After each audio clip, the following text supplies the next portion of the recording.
El Senado aprueba el proyecto de presupuesto que abre paso al plan de ayuda económica de Biden. La vicepresidenta Kamala Harris emitió el voto de desempate para aprobar la medida, que será clave para la promulgación de la primera gran iniciativa legislativa de Biden por 1,9 billones de dólares. Tras una sesión maratoniana, el Senado aprobó a primera hora del viernes un proyecto de ley presupuestaria que allana el camino para la aprobación del paquete de ayuda del presidente Joe Biden por 1,9 billones de dólares. La vicepresidenta Kamala Harris emitió el voto de desempate en la medida que será clave para la promulgación de la primera gran iniciativa legislativa de Biden. La aprobación del proyecto de ley presupuestaria se produjo poco después de las 5:30 de la mañana de este viernes, después de una larguísima sesión del Senado que duró toda la noche y en la que los senadores examinaron más de 800 enmiendas propuestas en un caótico proceso legislativo. Los demócratas celebraron los avances en las medidas para hacer frente a la pandemia, mientras que los republicanos se quejaron del partidismo y del gasto excesivo incluido en el proyecto. El senador Bernie Sanders, quien es presidente del Comité de Presupuesto del Senado, destacó que con la aprobación del proyecto de ley no solamente se podrá hacer frente a la pandemia, sino también al colapso económico y a la realidad de que millones de niños han visto interrumpida su educación. Los senadores republicanos argumentan para oponerse a la iniciativa que después de haber dedicado 4 billones de dólares a la lucha contra la pandemia, era innecesario gastar otros 2 billones de dólares. Este no es el momento de gastar billones de dólares más para hacer un poco más agradable el cierre perpetuo y el declive económico, se quejó el líder de la minoría del Senado, Mitch McConnell, quien acusó a los demócratas de utilizar este presupuesto falso para preparar la mesa para hacer aprobar su borrador de 1,9 billones de dólares. La Cámara de Representantes, que aprobó su propio proyecto de presupuesto el miércoles, debe ahora actuar sobre la versión del Senado, lo que se espera que haga en un día. Con este paso, el Congreso puede dedicarse ahora a elaborar la amplia propuesta de ayuda a la pandemia de Biden e impulsarla en el Senado sin los votos de los republicanos si es necesario, en virtud de las normas especiales desbloqueadas por la legislación presupuestaria. Este proceso durará semanas y los demócratas tienen como fecha límite para la aprobación final de la legislación de ayuda a mediados de marzo, ya que en esa fecha expirarán las prestaciones de desempleo mejoradas si el Congreso no actúa primero. Aumento del salario mínimo deberá esperar. A pesar de la superajustada votación final, el proceso puso de manifiesto algunos consensos bipartidistas. Una de las enmiendas más significativas provino de un grupo bipartidista de senadores, liderado por el senador demócrata Joe Manchin y la senadora republicana Susan Collins, que impediría que los contribuyentes de ingresos altos pudieran recibir cheques de ayuda por $1,400. Aunque la enmienda fue aprobada por 99 votos a favor y 1 en contra, no es vinculante y no significa que los requisitos de elegibilidad vayan a modificarse en el proyecto de ley definitivo de ayuda por coronavirus. Por unanimidad, los senadores avalaron una moción de los Marco Rubio y Rick Scott, ambos republicanos de Florida, para bloquear las subidas de impuestos a las pequeñas empresas durante la pandemia. La senadora republicana Joni Ernst propuso una enmienda para evitar un aumento del salario mínimo a $15 la hora durante la pandemia, una medida que los demócratas quieren incluir en el proyecto de ley de ayuda por COVID-19. Sin embargo, demócratas más centristas como Manchin prefieren que el incremento sea más modesto. Antes de la votación nominal, el senador Sanders, defensor del salario mínimo de $15, intervino y dijo que su propuesta se implementaría de forma gradual a lo largo de 5 años y no de inmediato como había formulado Ernst en su enmienda. Con ello, su enmienda fue rápidamente aprobada por unanimidad. Indocumentados no recibirán ayudas. Por 58 votos a favor y 42 en contra, los senadores acordaron prohibir que el dinero del estímulo se destine a inmigrantes indocumentados, algo que tampoco está incluido en el plan de rescate económico de Biden. Los 8 demócratas votaron con los republicanos en esta última medida.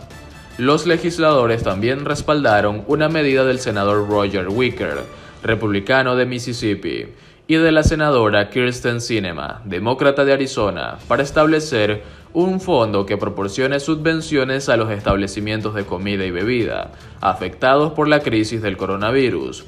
Entre las propuestas republicanas que no obtuvieron suficiente apoyo se encontraban las medidas para reducir la financiación a estados como Nueva York, que está siendo investigado por las muertes por coronavirus en residencias de ancianos, para prohibir la financiación de las escuelas que no reabran las clases presenciales una vez que los profesores estén vacunados y para bloquear los fondos de las llamadas jurisdicciones santuario que no cooperen con las fuerzas del orden federales.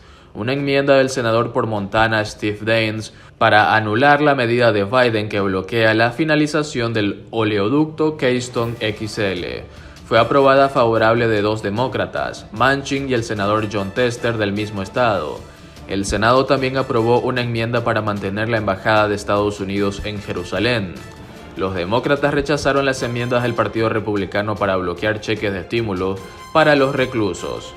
Estados Unidos levantó algunas sanciones a Venezuela para permitir actividades ordinarias en zonas portuarias. La Oficina del Control de Activos Extranjeros del Departamento del Tesoro autorizó al Instituto Nacional de los Espacios Acuáticos a realizar tareas básicas para el funcionamiento de puertos y aeropuertos.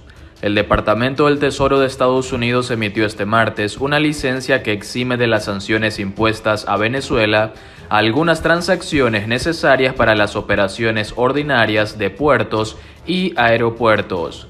El anuncio del Tesoro matiza el alcance de las sanciones impuestas a Venezuela en 2018 y 2019 para autorizar a empresas bajo jurisdicción estadounidense operaciones ordinarias y necesarias para el uso de puertos y aeropuertos en Venezuela. Asimismo, la Oficina de Control de Activos Extranjeros del Tesoro, OFAC, autoriza al Instituto Nacional de los Espacios Acuáticos, INEA, realizar operaciones con el mismo objetivo de permitir el funcionamiento portuario.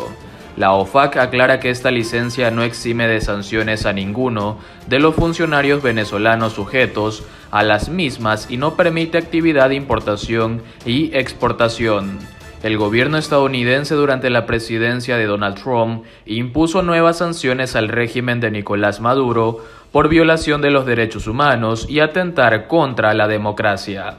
Estados Unidos incluyó en 2020 en su lista negra de sanciones a la aerolínea estatal venezolana Conviasa, mientras que muchas aerolíneas internacionales han dejado de operar en Venezuela por la inestabilidad y problemas económicos. La decisión de la administración Biden fue anunciada luego que el Instituto Nacional de Espacios Acuáticos INEA de Venezuela fuera sancionado hace 2 semanas.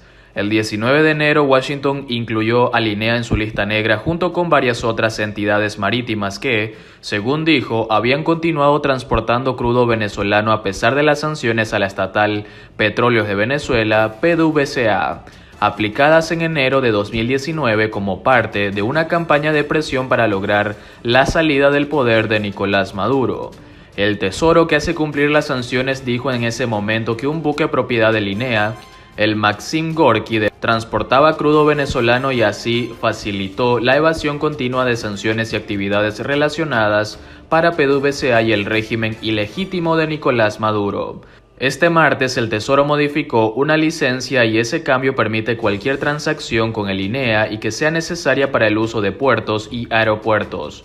Muchas compañías navieras internacionales en los últimos años han sido cautelosas de atracar en los puertos venezolanos debido a las preocupaciones sobre un posible castigo de Washington, dijo una fuente del sector a Reuters. El INEA se convirtió en mayo de 2020 en el propietario registro del Maxim Gorky, que anteriormente se conocía como el Ayacucho y era propiedad de una empresa conjunta entre PDVSA y Petrochina, que se liquidó a raíz de las sanciones. El Maxim Gorky transportó 2 millones de barriles de crudo venezolano a Asia entre septiembre y octubre de 2019, según un documento interno de PDVSA visto por Reuters y Refinitiv Eikon. ¿Cuándo me podré poner la vacuna? ¿Cuánto me costará y cuánto durará la inmunidad? AstraZeneca fue la última farmacéutica en comunicar que su vacuna desarrollada por la Universidad de Oxford tiene hasta un 90% de efectividad. Este anuncio se suma a los dos anteriores, de Moderna y Pfizer, que anunciaron prometedoras vacunas con alta efectividad en los últimos días. Quedan, no obstante, muchas cuestiones cruciales en el aire. ¿Reducirán solo los síntomas o evitarán la infección? ¿Protegerán a personas de riesgo? ¿Durante cuánto tiempo? Pfizer y su socio alemán BioNTech fueron los primeros en lanzar las campañas al vuelo con la promesa de una nueva vacuna altamente efectiva contra el coronavirus. Unos días después, la vacuna estadounidense Moderna informó de una vacuna de un 95% efectivas en pruebas clínicas y AstraZeneca y la Universidad de Oxford anunció esta semana una vacuna efectiva hasta un 90%. Históricamente, los anuncios científicos importantes sobre vacunas se realizan a través de artículos de investigación médica revisados por colegas, que han sido objeto de un escrutinio exhaustivo desde el diseño del estudio hasta sus resultados, no a través de comunicados de prensa de las farmacéuticas. De ahí la necesaria cautela.